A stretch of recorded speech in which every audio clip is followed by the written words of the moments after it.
Greetings, Darklings, from across the interweb. It is once again I, the Duchess, Precious Ken, here for the Sounds and Shadows podcast. I'm really excited. We got a huge guest for today. It's going to be really cool.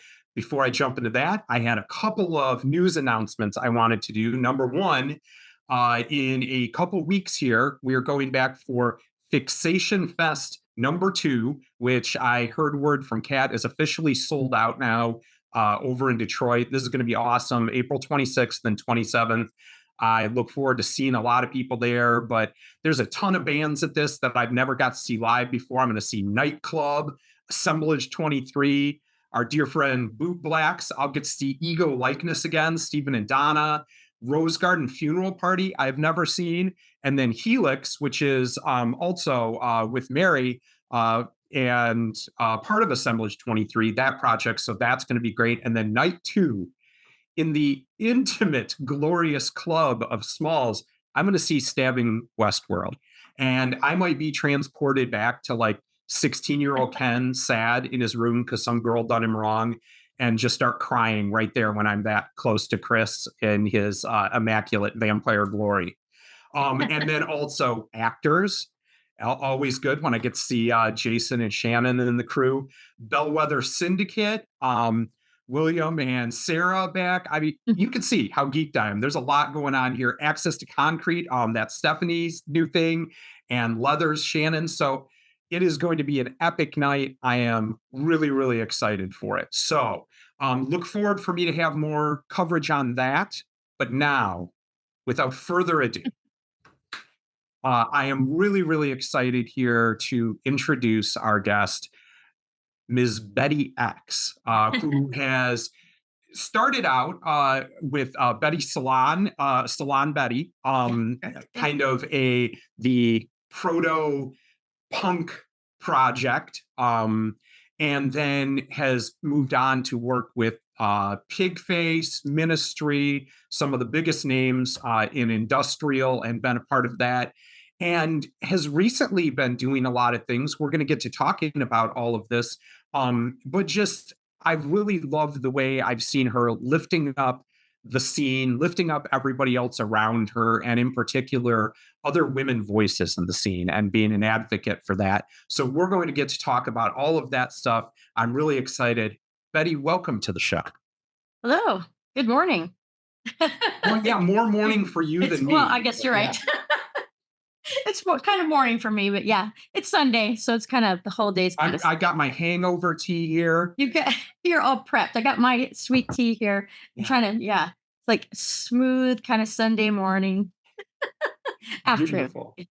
So one of the things I always like to start off with, for maybe some of our listeners that aren't as familiar with you or knew that much about your career, tell me a little bit about that first thing that happened, a record that you heard, you saw a show, whatever it is that kind of hit you when you went, this is me, this dark music, this scene, this is who I am, and changed you to want to be a part of it. Ooh, this is a great question. For a record, it happened very young. It's like would always go through my parents' like blues and he had swing, blues, jazz, all kinds of big band records. So it's like Billie Holiday, and immediately just identified with her voice and Ella Fitzgerald, other torch singers, jazz singers. I was like in love, madly in love. I was like, oh, I feel like I've been there in a past life, and I try to imagine what the clubs were like. And this was like 5 or 6. It's like smoking and drinking in these clubs. So, and you have like a martini glass full of Tang and shit, walking around in a feather boa at your house at 5. Like, it's very odd because I was like, how did I know about this? But I was watching film noirs with my mom and stuff, so you kind of just absorb all that. But so it happened very young. She says I was starting to sing and stuff at 2 or 3, and wow. So I don't remember that part, but I do know it happened very young. And then the next stuff, like totally just enamored with the whole jazz torch singer scene.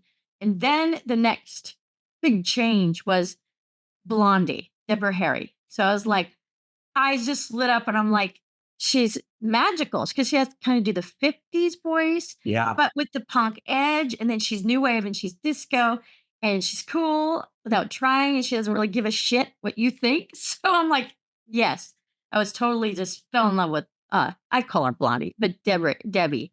Um, and then for performing, what made me go, okay, I think I need to be doing this. I need to perform was seeing Nina Hagen.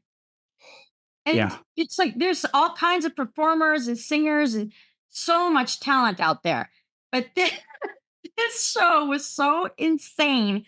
It was like my head exploded. I was like, holy shit, this is that next step of she's so out there. She Yeah. does not care what anyone on this planet or universe thinks. It's I'm just not even sure she was from this planet, to be honest. I would believe it 100% that she's not from here. And she just had this uh, sharp, pointy bra that reminded me of Metropolis, my Sure. favorite Fritz Lang movie. So I was like, okay, she's into androids and UFOs and singing like from reggae to punk to all over the place. It's like each song is its own genre. And I was like, okay, you don't have to choose. I'm into this. It's like the genre fluid thing. And then she had a UFO descend on stage, and my mind was blown. I was like, holy shit. And she's yodeling, and I did it my way, like just redoing the Frank Sinatra hit. Yeah. And I was like, that did it. This is just too cool. And I was like, mind blown. I'm like, I got to do this at least once in my life. It's like, It's so I insane love on that. stage. And surprisingly, I don't think I've ever heard anybody bring up, when I kind of asked that question, go Yeah, through it, yeah. Nina, but she has to be one of those like, Oh, yeah. we kind of talked about this before when we were discussing Hawkwind for a second. Yeah, There's yeah. those bands, and I think Oh, she's yeah. one of them that don't necessarily ever make it to, I don't know, a mainstream notability. Sure. Yeah. But when you ask musicians and Oh, artists yeah. on the inner circle of the know, Hmm. a Nina Hagen show is something that they will always bring up, or, Yep. all the people that were at the Sex Pistols show or Joy Oh, Division in yeah. 77 that all Oh, went on to start the biggest bands that we all listen to now, yep. inspire them. So I think she's definitely one of those. And yeah, she was a Yep. weird magical alien for sure. Yeah. Without a doubt. And then it's like, and then Demande Glace in the 90s, to me, it's like Nina Hagen, Demande Glace have both very, very powerful stage presence, Yeah, whereas Demande Glace sticks more to a genre per album and sure. is more like consistent or steadfast. It's like Nina Hagen's out in the universe and Demonic Glass is more earthbound type of Sure. energy.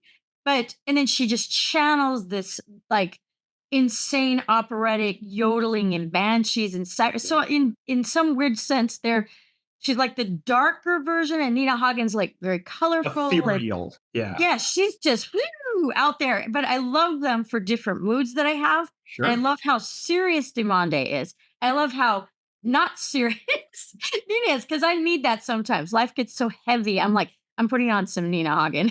It's going to change the mood right up here. So, Beautiful. yeah, I love just it. these powerful women figures. I mean, I liked other singers and male Sure. singers as well, Elvis and other people who made waves and changed things. But for me, seeing women do it encouraged me. I was like, Right. okay, she's doing Grace Jones did this. Look at that. And that's another one. Like I Grace actually have a Jones, Grace Jones tattoo on my arm. So that's awesome. Yeah, there's no one on the planet like her. Another person that's just broke the mold, like a Andy Warhol dreamt her up kind of situation. yeah. So yeah, to answer that question, there's been multiple steps of these dynamic, wonderfully talented, and wonderfully weird women that I just was like, oh my God, I'm in love. This is so much fun. They look like they're having so much fun. I want to try this too. So yeah. So now I want you to fast forward a little because you did visual art, especially Uh-huh. early too, right? And kind of, Yes, and you went to school for that? Did you I go to did. Yeah. I our went. bass player? Colin was a art school survivor as well. So I always joke with him, but that kind of led you into Mhm. early on and Salon Betty, this kind of Yeah. avant-garde style, almost like music meets performance art type. Yes. Yeah. So tell me a little Exactly. bit about that transition into Uh-huh. some of our viewers so they can go back Sure. and kind of look up Salon Betty. What was Yeah. kind of the impetus of that in your early musical offerings? Yeah. It's when I was attending Cornish, um, I originally signed up for visual arts. And then when I got there, I went to the headmaster person and said, I really need to expand this into performance art. I would like to be able to take theater, music, video, and painting. And so they allowed me to take this. It wasn't at that time available for performance art. It was like theater musical. And I'm like, no, I don't really want to do Annie, but I want to do something weirder. So Right. they allowed it, and then I that's my first degree was in fine arts slash performing arts, and I took theater classes. I had to do, start with Shakespeare, which was really fun, super challenging. I lucked out because my theater partner was Brendan Fraser. And What? you guys know how talented he is. But he's That's amazing. crazy. He was such a well, he still is sweet, but he was so sweet and so what's the word? He's just so like a very 50s kind of personality, just like very Yeah, sweet and encouraging. And some artists can be kind of reserved and sure. they don't talk a lot, but Or he was yeah. like more of an extrovert. And I was very quiet and very shy then. So he's like, I picked you. And it helped me come out of my shell. So I was like, it's, it was amazing. But it was fun I took multiple classes with them: theater, acting, makeup artistry. And then my first kind of performance piece, I was doing stuff on keyboard like Laurie Anderson. So it was like, Mhm. ooh, Lori does this cool stuff with her voice and just a keyboard. I'll start there. And so I was doing that. And then I asked Brendan, let's do this 24-hour fest at Cornish where we're open and we stay up and we get so delirious. And then the Dada poetry art coffee house vibe. Wow. And people were just saying the stupidest stuff at the end. And it was just ridiculously fun. But so I was super into Dada, which Dada punk, they're Yeah. related to me. Um, and I was just really into the fact that Cornish promoted avant-garde, and one of my teachers, but he kind of dropped in for what do you call them, where they're just like workshops, was Mhm. John Cage. And Oh, so, wow. it was like That's so crazy. excited to meet him. Like some people, like, oh my god, I'm gonna meet someone from Duran Duran and they can't see straight and they want to autograph. I was like, oh, I'm gonna meet John Cage, and I was just like, holy shit, this guy is so cool. And he was like, I Right. met him, he was in his late 80s, but you could not tell. It was very trickster energy, very kind of Irish leprechaun trickster energy mixed with Jedi.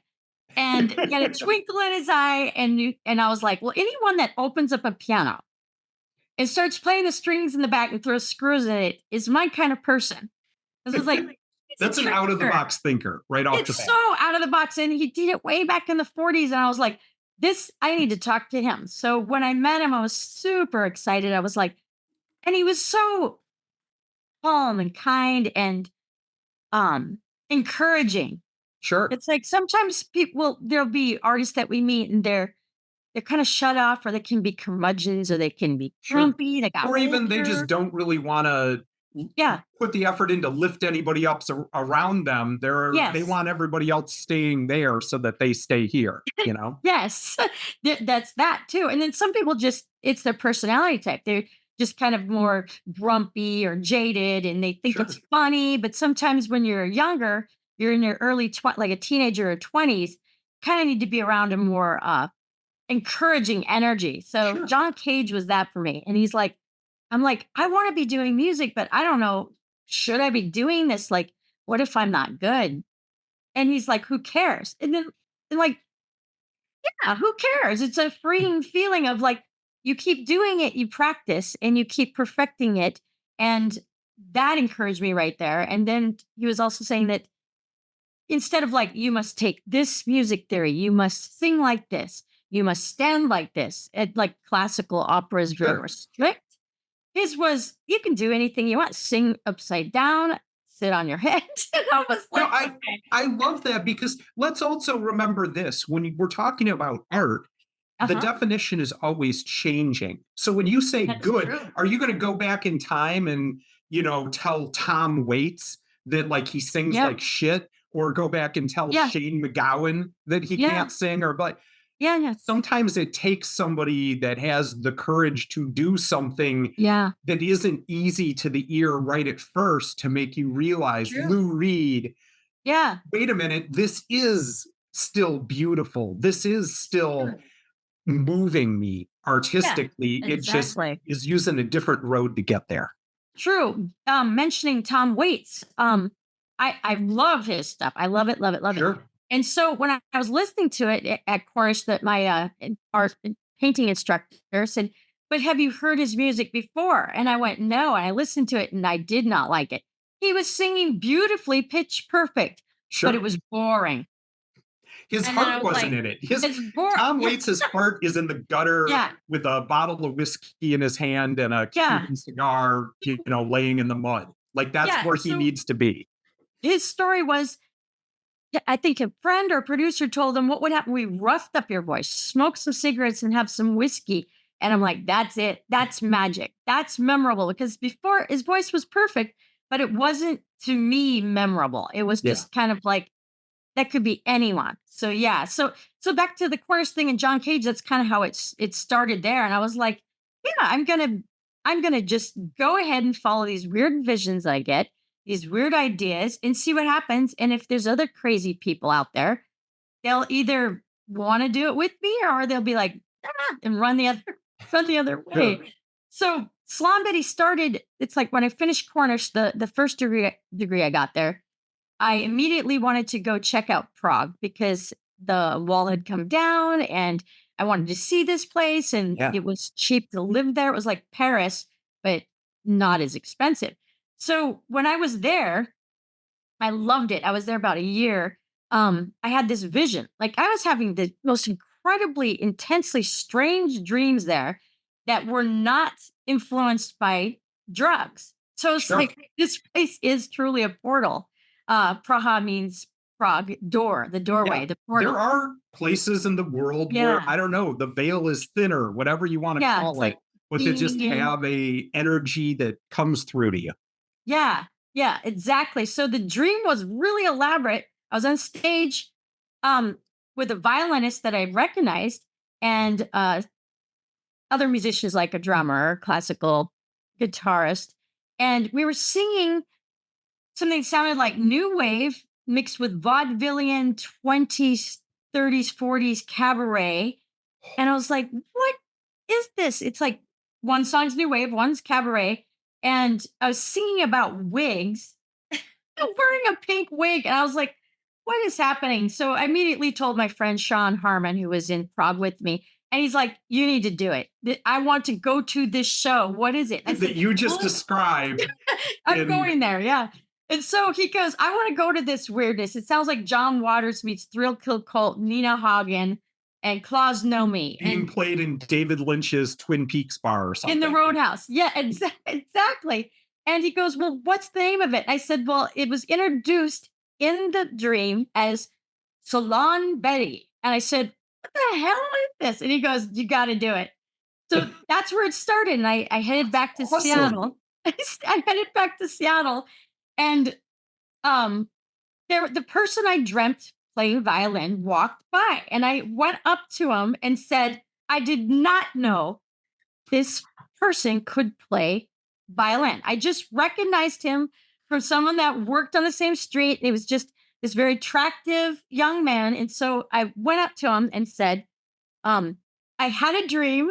You were in it and you were playing violin. I know but I say these crazy things to No, people. I I'm just love it. so I love it. fearless.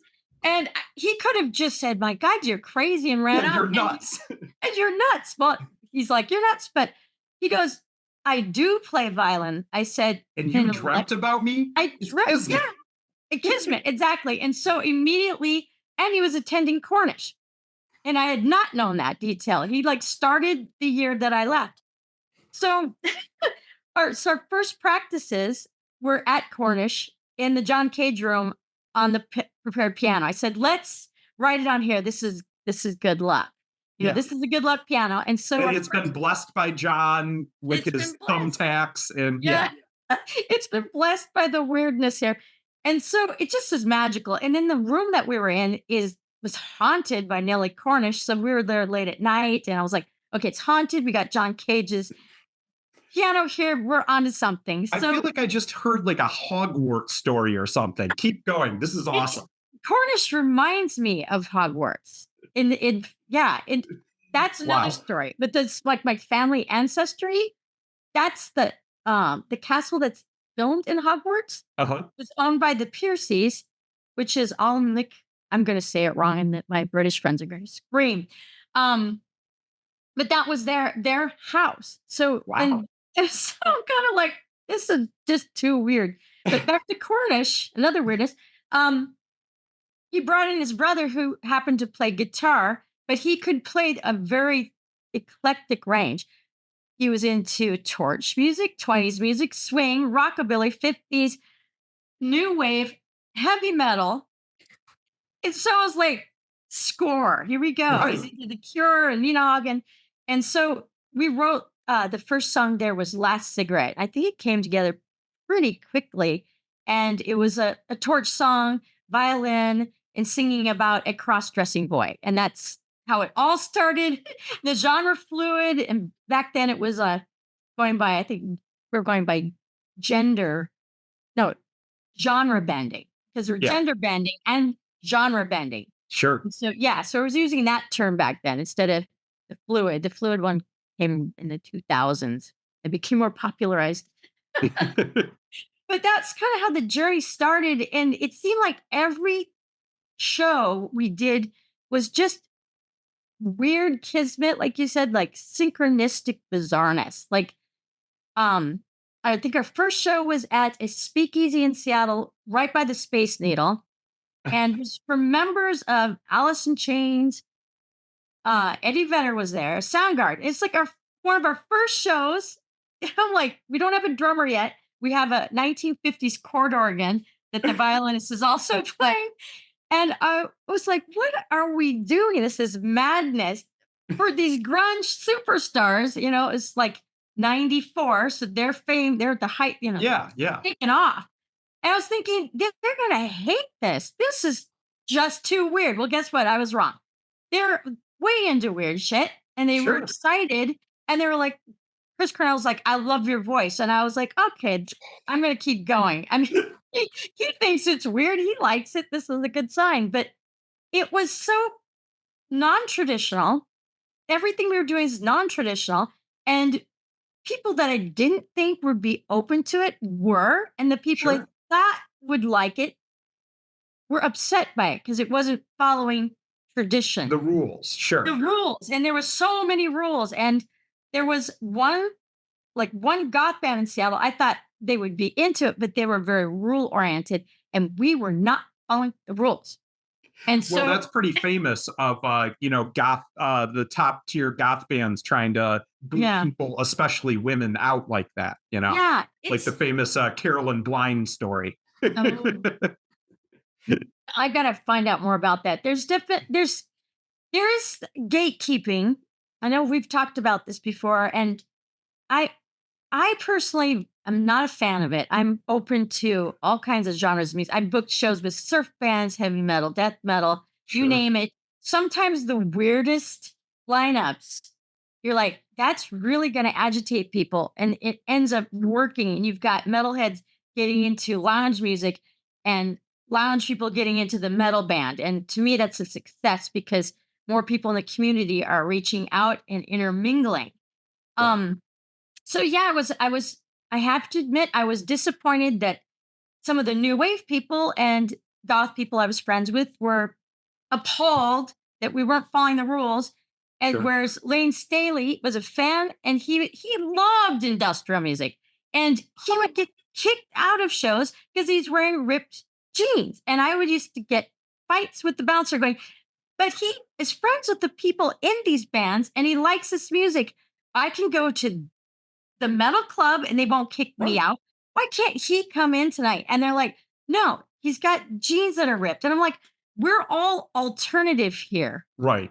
we're not enemies. And it just, when it came to that, when it pubs were saying, no, you can't come in, that's when I noticed that the scene and communities were splitting apart. And I think it was a bad moment Yeah. where there was a club called the Vogue, and it was run by Monty, and she loved metal, biker music. She looked like a biker bitch from hell. She Yeah. was so cool. I fell in love with her. And she loved new wave, and she liked torch music. She's all over the place. So if each night had a different style of music, but you could go to the night where all the grunge rockers, I call them hair farmers. Like, let's go check out the hot hair farmers, all the sexy boys with long hair. And they're wearing flannel and ripped jeans. And Sure. they'll come to the industrial night, and she had a dress code, but it wasn't to exclude people from the alternative community. It was to keep out people that were there to gay bash. And to I me, sure. that's what a dress code, if you're using the dress code to make sure it's keeping out people that are going to commit hate crimes rather Right. than I mean, holding back people from going. that's the And only, only type of gatekeeping that really needs to be real. I'm with you on that very yeah, much, and that's kind of always been the message of Sounds and Shadows is that yeah, who gives none of us came flying out of our mother's womb with a intrinsic knowledge of the Sisters of Mercy B-sides or whatever. Like yeah, we'll find this when we find it, and yeah, that's okay. Just being born earlier doesn't entitle you to any special ownership of true. Yeah, disintegration. Like, yeah, it's we could yeah. all just find this, and that's great. And also going along with some of the points you made, we're not coming up with any new chords. Okay. Like everything, Yeah, every progression has been written, and so if we want to do something new and fresh and keep mhm, the scene alive and have its own blood, it's going to involve synthesis. And so it's yeah, going to do just yeah, what you said, like mixing trip mixing. hop with metal or Yeah, whatever it is, but like exactly. finding a way to blend things And together. and sometimes that blending, the very early stages of it, the blending, it's awkward. A lot of bad songs are made, a lot of bad shows happen. I know I Sure. used to tell people, I'm like, oh, come to our Salon Betty show. And I'd hand out like tampons with our hotline number on it and dildos. And people like, what the fuck is going on here? But they didn't forget, and they But they came to the remember. show Yes. with the item. There's a DJ in Seattle, Marco Collins, still has the tampon 30 years later. So people didn't forget. But I'm like, everyone's welcome, everyone can come.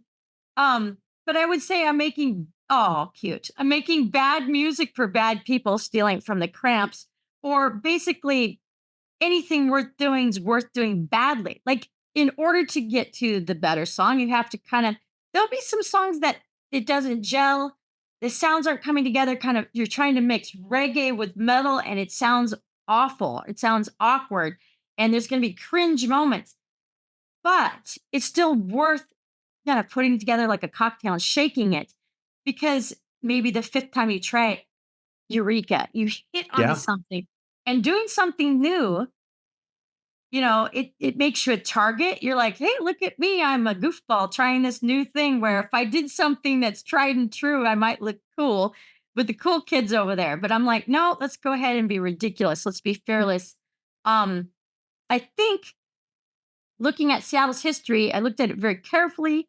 And unless there's a band out there that I somehow overlooked, and if anyone knows, please let me know because I'd love to know. But there was a band called the Fags in Seattle with a gay singer, but there wasn't a lot of bands that all the people in the band were either gay, lesbian, trans, Sure. gender fluid, like, and open to that. We were in that community, or 100% doing dark cabaret music in that community before it caught on. It's like, this is way before the Dresden Dolls.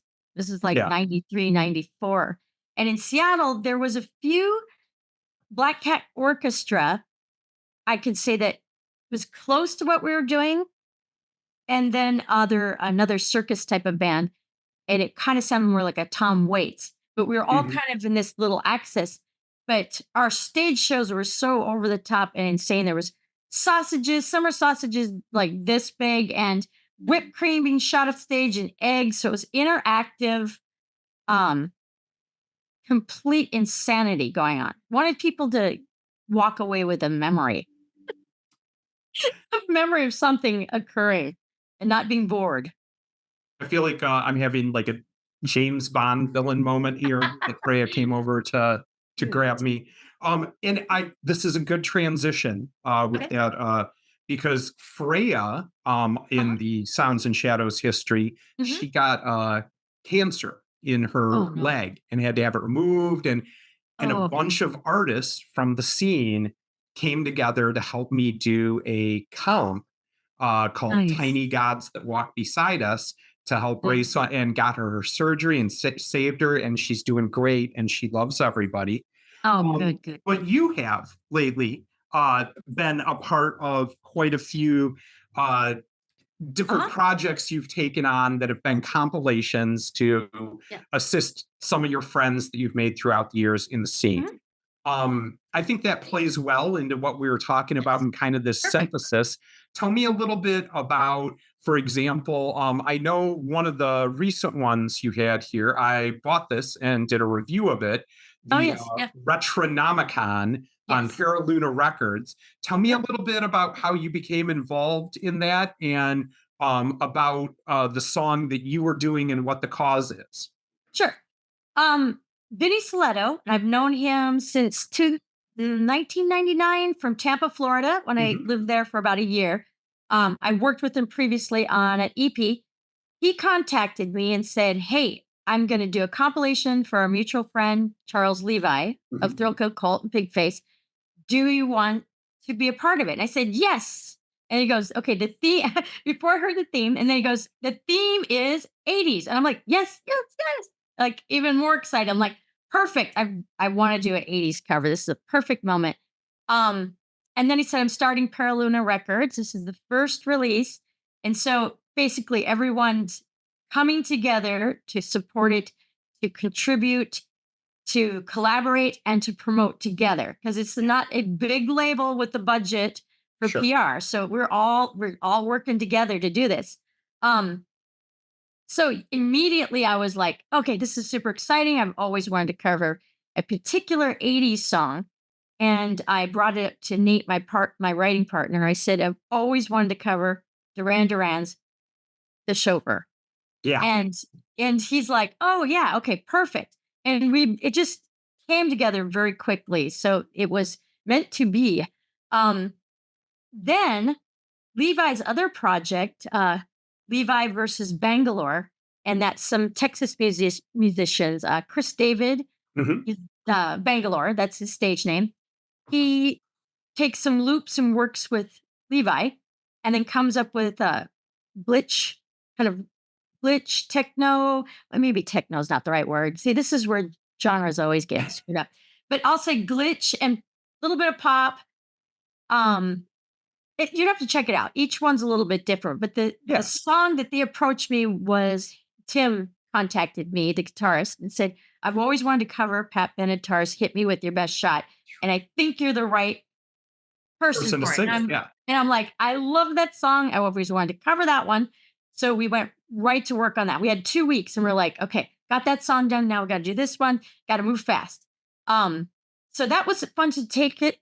I sang it somewhat traditional rock and then let them just go to town with the Wow. background and glitch out the voice and blah, blah, blah, blah, all that kind of fun stuff to see, to experiment to do something non-traditional. Whereas the chauffeur, I did kind of the opposite. I followed how the song was written Mhm. and to do a straightforward new wave cover and just add a few tiny little changes and not go too far. So I kind of was more restrained on that one. And I was pleased how they both turn out. And so was Levi, and that's most important part. And the fact that people came together to help him and he got some funds for it, and people Yeah. are interviewing us and uh reviewing it on websites. It's been a great experience. Like 35 plus people all getting along. And that's kind It of is rare. one of those things where, That's kind of you see a story like that and look, there are and always have been issues in the scene and problematic people that hide under the dark trench coat of what we do and are around. And, Yeah. this is something we all face. But at the same time, there are also moments like that with a Yeah. beloved character like Charles that just, Exactly. meant so much to see. And you can see the way that everybody comes together when Yes. something Yeah. goes wrong for one of our own, you know? Exactly. And Yeah. it's just, I don't know, that's something that always, yeah, it gives me Mhm. hope for the future of the scene is when I see that that's just as possible as when you hear one of these Yeah. horrible goth drama stories. Yes, yes, absolutely. So yes, so you have 35 plus people all working together and collaborating, and it's yes, it's hard. Even with just 5 people, people can just agitate each other. It's just human nature. So it came together, I think, very nicely. I mean, Vinny can give more details about how he pulled together the label and Sure. whatnot. But I think for a first release, this is quite successful. And each song I think is excellent because I'm like, one day I'm like, oh, I like this song best. And the next day, oh, I like this one. I'm like, I can't pick. It's like, Sure. it depends on my mood. There's a song for it. And I listen to it. And I'm like, this is good from the beginning to the very end. And I'm Yeah. proud to be part of it. And I'm honored that they asked me to participate. It's been very fun. We have a review of that Oh, kind of yes. Yeah. goes through most of the songs and tells Yeah. Yeah. everybody on it. And if you want to contribute on soundsandshadows.com, so go check that out, see the reviews, see the artists that are there, take a listen, and go buy that to support Charles, Yeah. Yeah. because this is something that really matters. You're going to learn about 5 new bands that you didn't know True. that you're going to find, and then on top of that, you're going to put good karma in the world for yourself by going to get this album. So, That's true. all right. Moving on from that and some of the Okay. collaborations, tell me a Mhm. little bit about outside of, kind of doing these covers and these comps. You have your Sure. own web page that you're doing now with new releases. Tell me a Uh-huh. little bit about some of the other new projects that you have coming up for yourself. Okay. I gotta think here. There's quite a few things. It's like all over the place, and that's not the edit hand. Um. Okay. Yesterday, I was like working on. I'm doing guest vocals for Martin King of Dog Tablet, Okay, yeah, and and test department before that. yes, Test Martin's a Department. legend.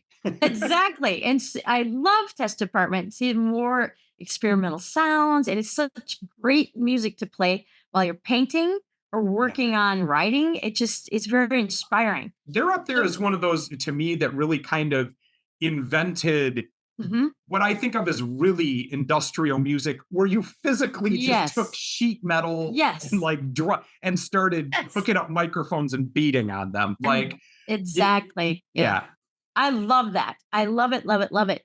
Um, yes, sometimes when I hear like industrial kind of means many things now, like industrial where it's more techno dance. And that may not be my thing, but that's someone else's thing. If it sure. I when I hear the word industrial, I do have an old school mind. I immediately think of the sheets or big barrel bum, bum, bum, bum, bum, being pounded on and things on fire. But to me, Junkyard finds made music. yeah, junkyard mixed with synthesizers to me is a perfect marriage. Um, yes, so I'm working on that song, and it's kind of I don't want to give out too much information since it's not my song. To divulge a little bit of mystery, but it's kind of trip hoppy, it's swanky, kind of a jazzy coolness to it. I love it. It's really good.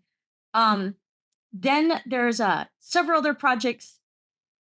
Trying to think of which ones I can talk about without getting in trouble. I have a podcast coming up Mhm. and called Transmissions from an Unknown Source. And that's hopefully, if it goes as planned, Levi will be the first guest. And we'll start off with Levi. And let's see, there's another. Oh, there might be. I should you should ask Vinny. I don't want to speak out of turn, but Sure, sure. if I'm allowed to divulge it, I'll just say I'll hint at there could be another Retronomicon Part 2. And if so, I might have a song in it. Or like that way I'm like Yeah, not yeah, you're not giving stepping too on much. his toes. Well, Yeah. look, as you said, the first one was successful. So Yeah. obviously Vinny wants to move on Yes. with that. So I I don't think that's agree. letting any cats out of the bag. Yeah, I mean, true. I will even say perhaps Vinny's talked to Amaranth about Very possibilities good. for it. I kind So of thought so too. I was like, good. I have to remember, like, what can I talk about? What can I not talk about? It goes back and forth. Um, so there's those projects, and I was asked to do a DJ guest slot on a upcoming like Slacker Bob radio. That's ooh, something else that's coming down the pipeline. And then there's my live backing band, Betty X's Bad Juju, very David Lynch dark lounge. yeah. And I just hired a new backing band with a stand-up bass, and they're super tight.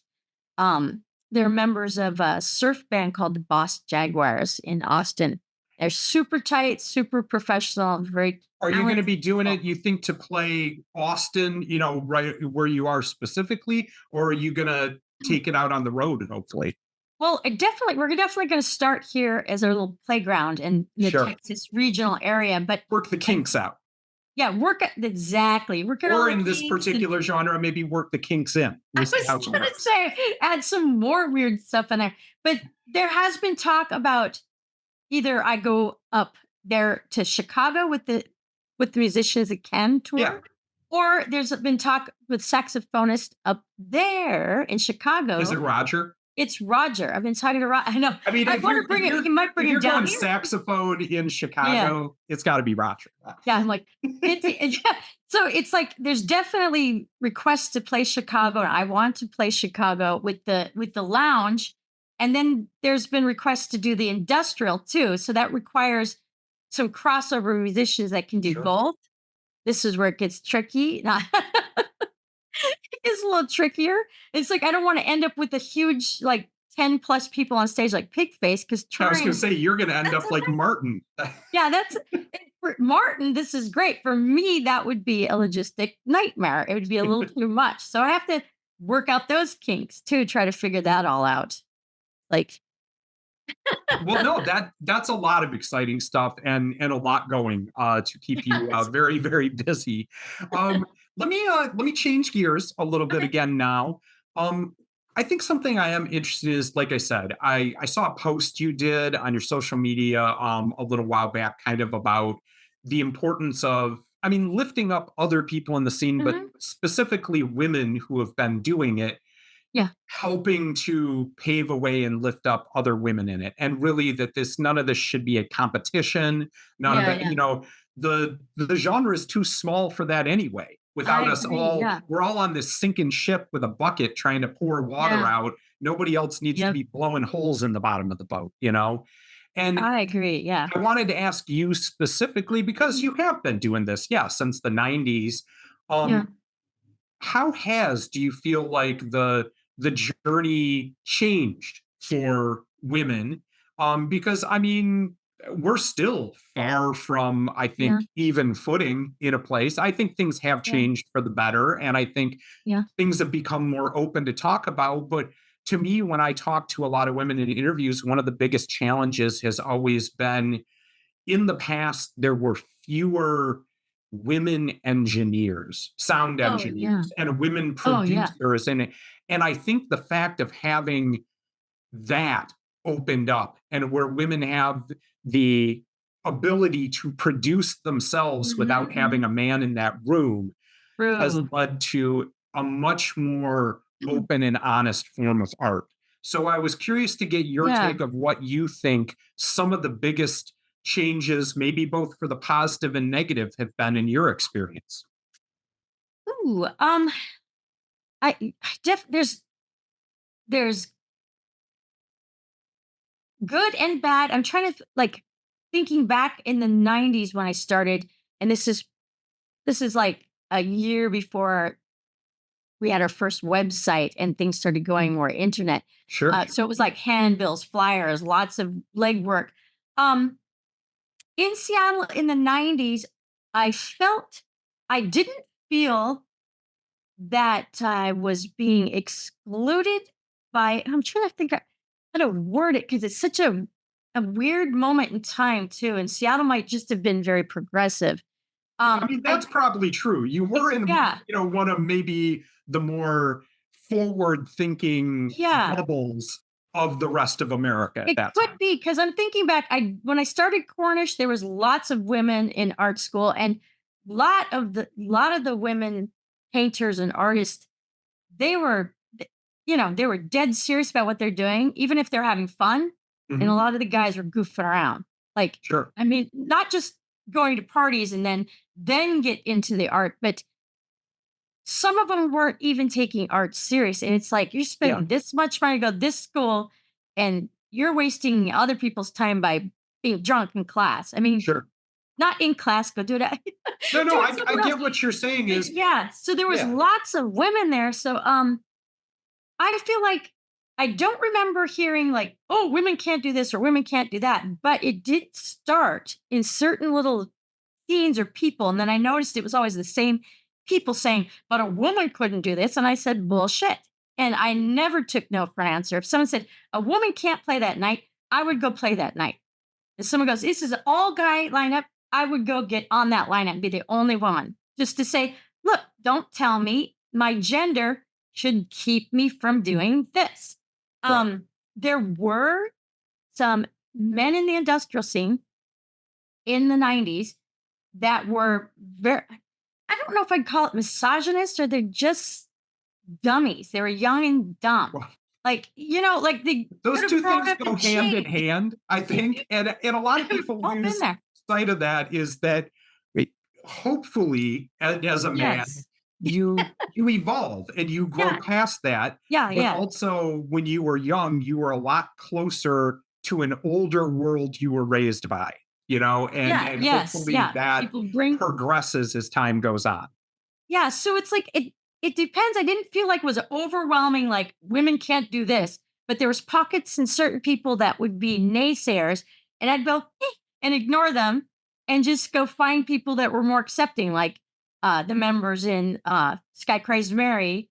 And their first album was kind of had some industrial weird notes and tones to it. Now Yeah. it's more psychedelic. But I would seek out people that weren't closed minded and just people that were naysayers, or I would kind of just push them to the side, or I'd go prove to them that, oh, yes, I can. I'm going to play this like, no, this is only men only. I'm like, well, move over, sausage fest. Here I come. Right. And and like make big stink about it too. Go on stage with the strap on, going, my dick is bigger than yours. Bring it on, bitch. And just kind of tongue in cheek, kind of make fun of people who are misogynist and sexist. And some people would come to they would laugh with me and laugh it off, Right. and then just come around. And so we'd win some over, and some would get even more upset.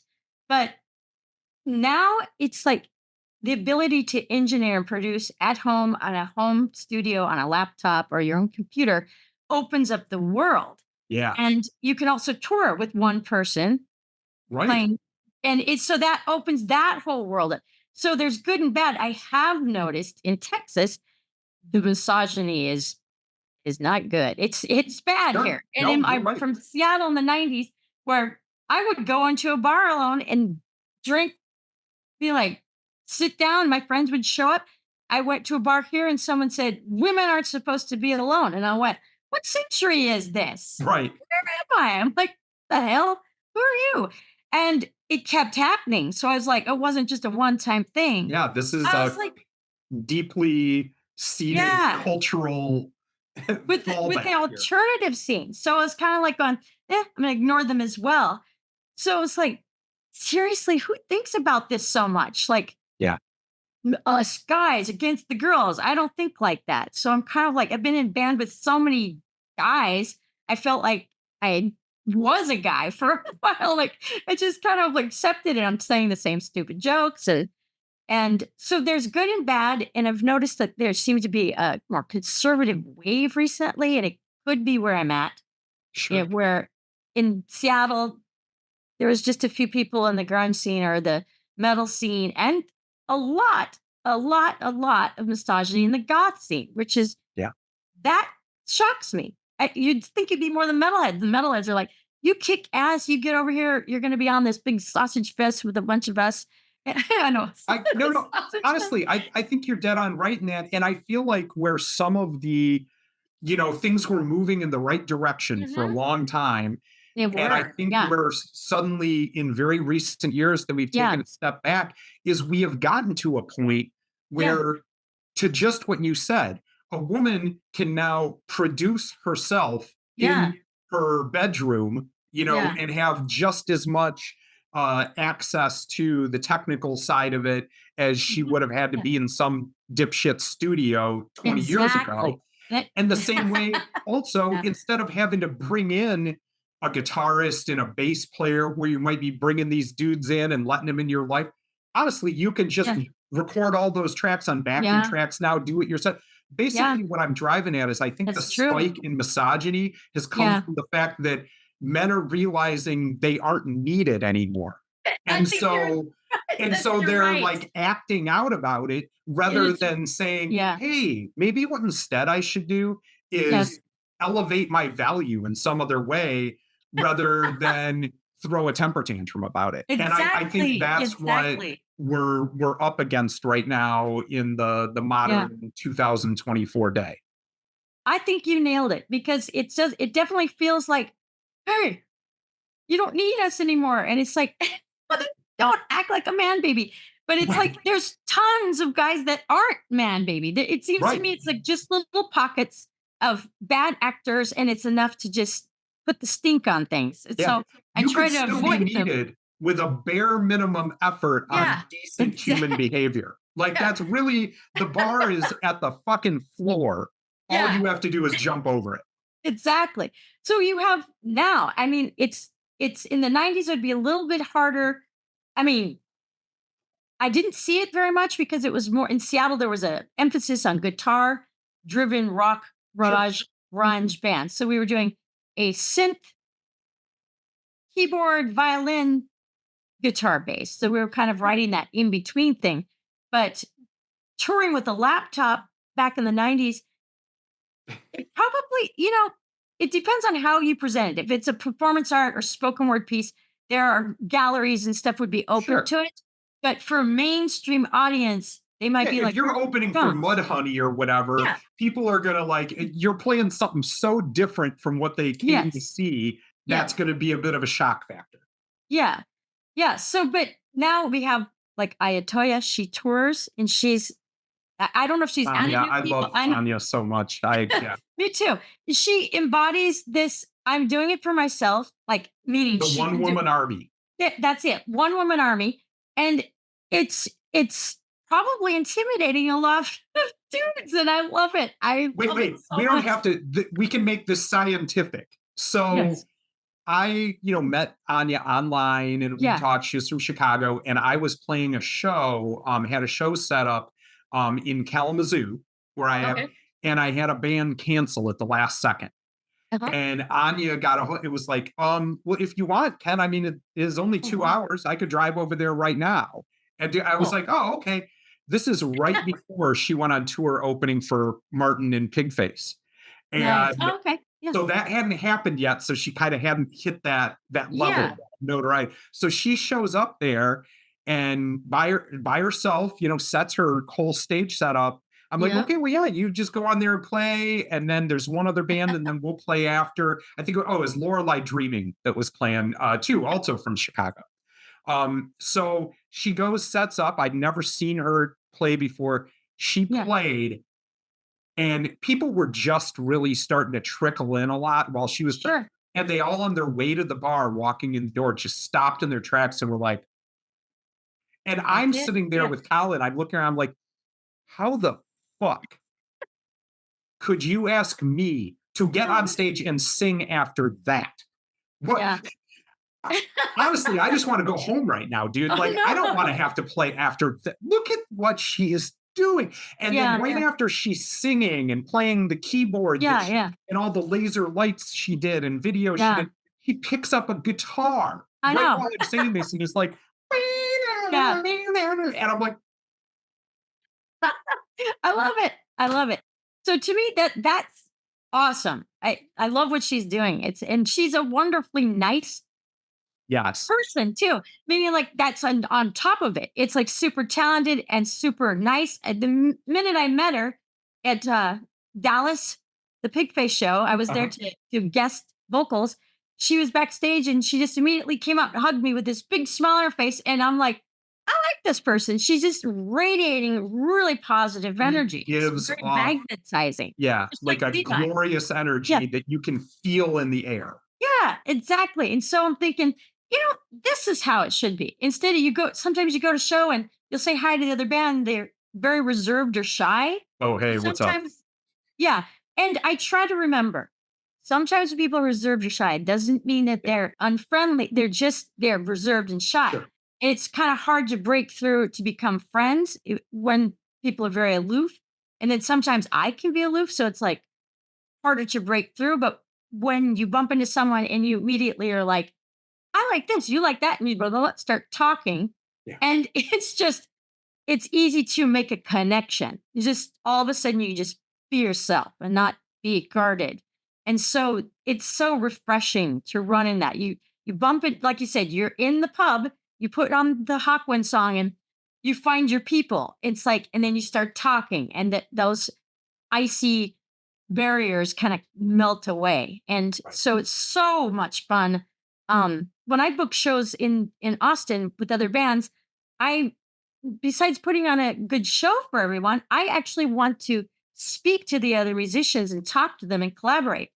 And there's been times where I'll talk to someone and they seem very confused, like, well, the headliners never spoke to me before. And I'm like, they should be talking to you. Right. This is normal. Speaking is a normal you're an artist. Communication is not And that weird. yeah, you're an artist and I'm an artist, and we both love music. So we're both crazy. So we have this weird addiction called to music. So immediately be like, talking about this. And so it makes me sad when it's hard to break through that barrier where people feel maybe they're just nervous or shy, or they feel to competition. This band is competing with that.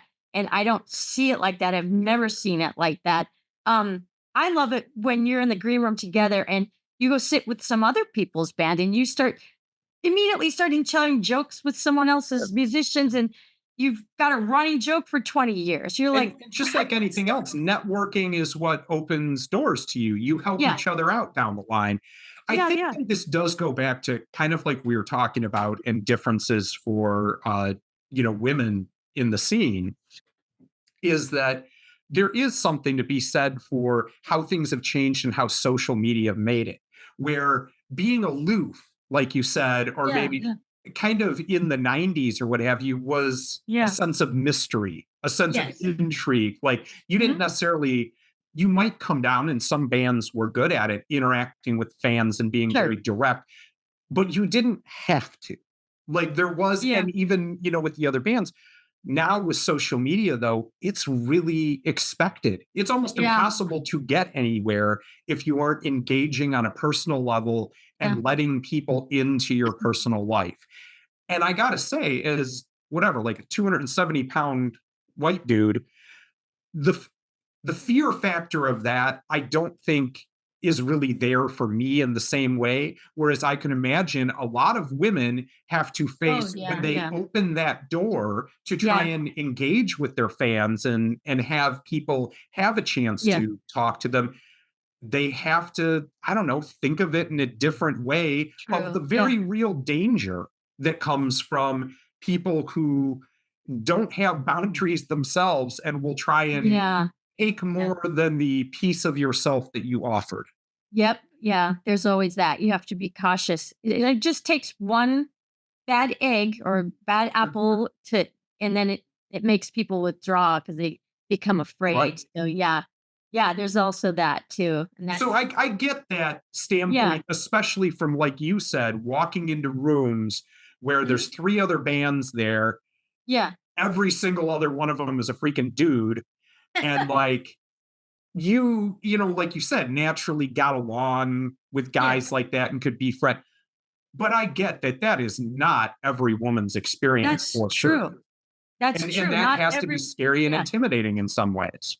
It Absolutely, and especially if they'd had bad experiences, like, well, Right. sometimes I've always been on all male lineups, and I got used to it, so when I was asked to be on a few all female lineups, I That was felt scary. nervous in the other way because I felt, and my mind kinda thinks like a guy, and so I have to tell myself, "Well, I gotta find out if what kind of chicks these are." Some are okay with crazy, dirty jokes, like the grunge Sure. girls, but it's not, like, 7-Year Bitch, they're fine with it, but there's some bands that were not okay with some of my humor. So I'm like, Sure. I know when to stop, quiet, Yeah. No, so no. it can I be think that's intimidating too, because like there's more serious, hang on, singer songwriters that can be more serious, and they're like, sure. what's all this crazy goofiness? I'm gonna drink something really quick. Yeah. Have a sip of water. You're good. Gave myself a cough here. You might want to edit this part out. If not, my voice is getting really interesting. So yeah, there's the intimidation factor of the opposite sex with too many men in the room, or the wrong kind, maybe, or women that can be really judgmental. Sure. So I don't know why I'm coughing. I Yeah. think my We're all allergies are kicking humans in. outside of any of that gender stuff. And there's going to be, Yeah, you know, a wide variety of, positive and negative things yeah, there. yeah, But I do think what I'm more talking about is, yeah, on average, I can yeah. imagine Sure. walking into a lot of rooms Hmm. before some of these changes made things more Yeah, open, that it had to be scary and intimidating. And what might have come across as, like you said, being withdrawn or shy was sure. really more of a factor of, do I really want to get involved with a potentially Yeah, sketchy situation when sure. really I came here to play a show and Yeah, do yeah. my thing, you know? That's true too. Yeah.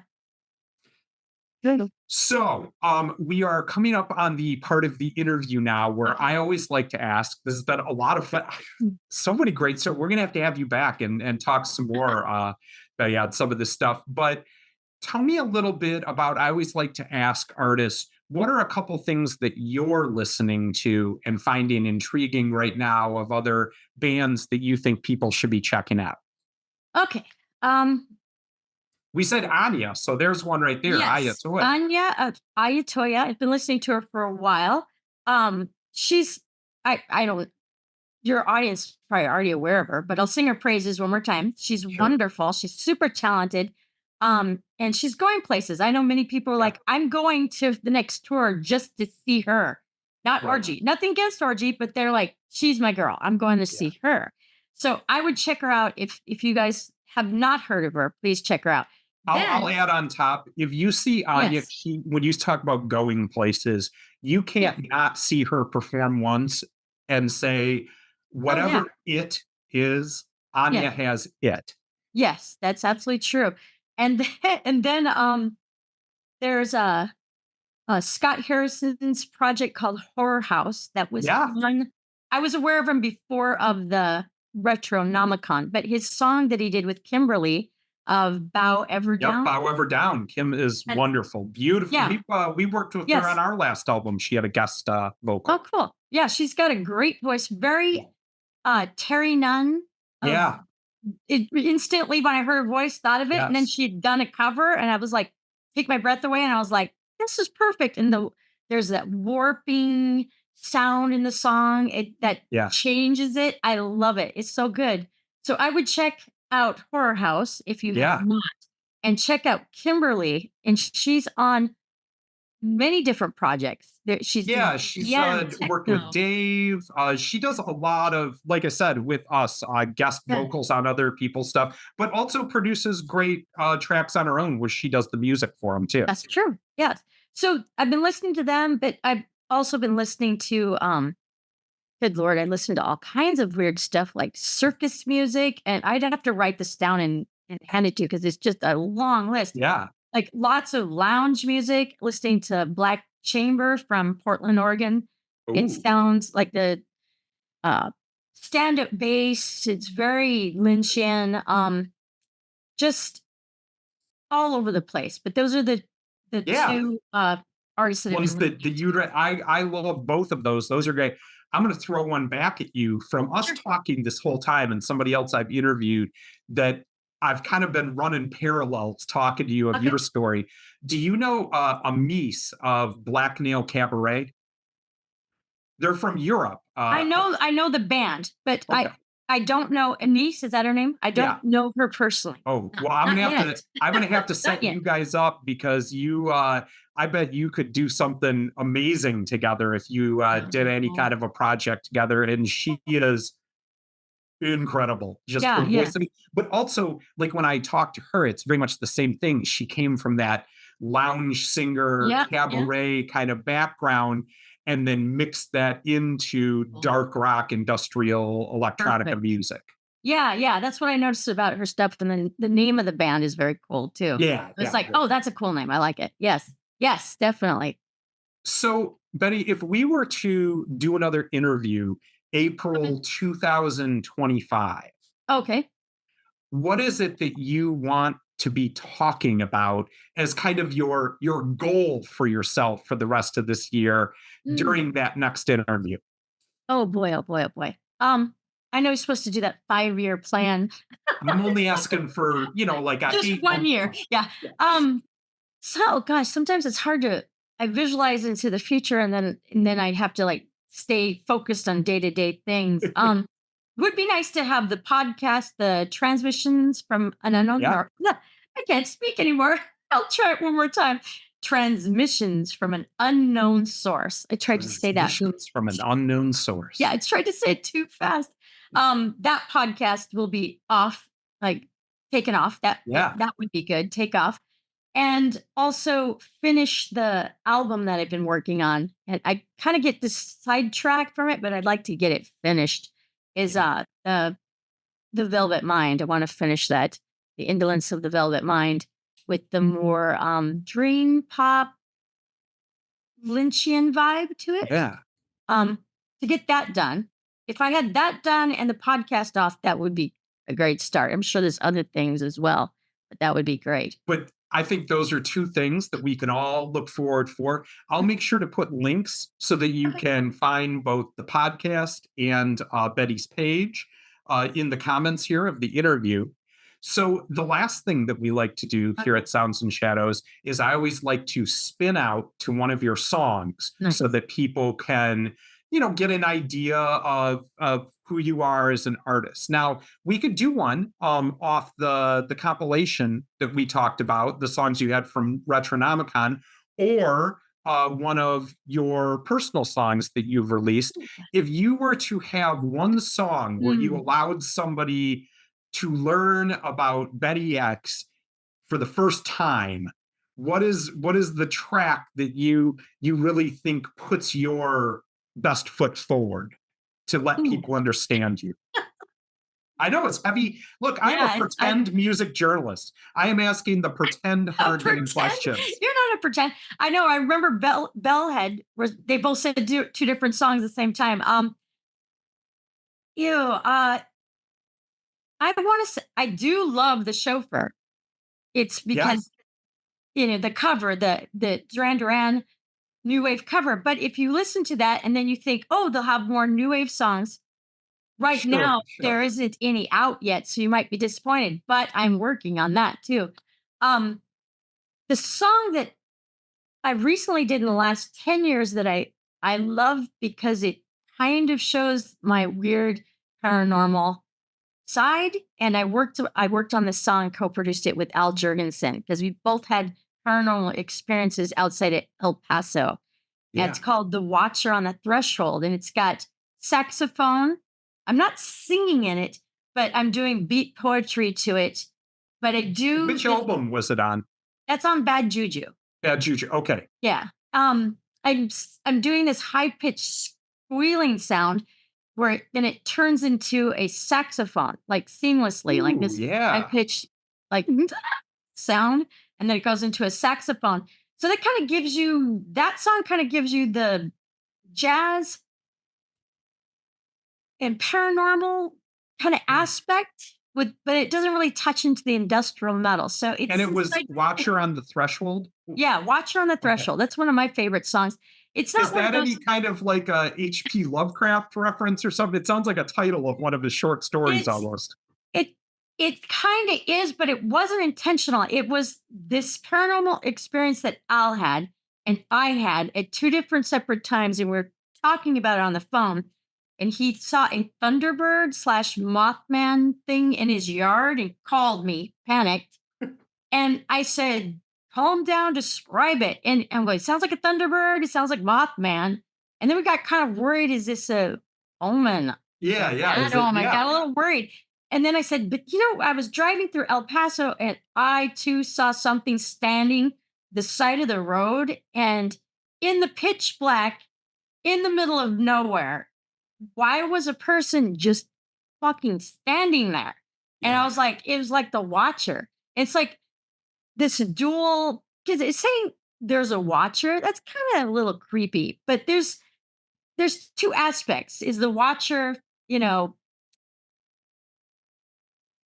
some kind of yeah. Just to evil presence? voyeuristically take it in, or is this something that Yeah. is meant to communicate or impact me? Yeah. Is it a messenger or a harbinger of doom? Or is this Watcher a guardian angel, but it's misunderstood because it's in darkness? It's like Yeah. the human mind can't accept it. But there's this whole thing that I have been going on my entire life with a Watcher type of I don't know if entity is the right word. But and then I realized Sure. when I looked it up, the Watcher, I looked it up, and I was like, H.P. Lovecraft talked about this. I'm like, his is very different than mine, but Right. I was still freaked out. And it's not only that, it goes back to the 1900s. Somebody else wrote a book about it. So I was like, so there's other people, including I think Jack Parsons, the guy who helped create the rocket. He was in a his roommate was our Ron L. Hubbard.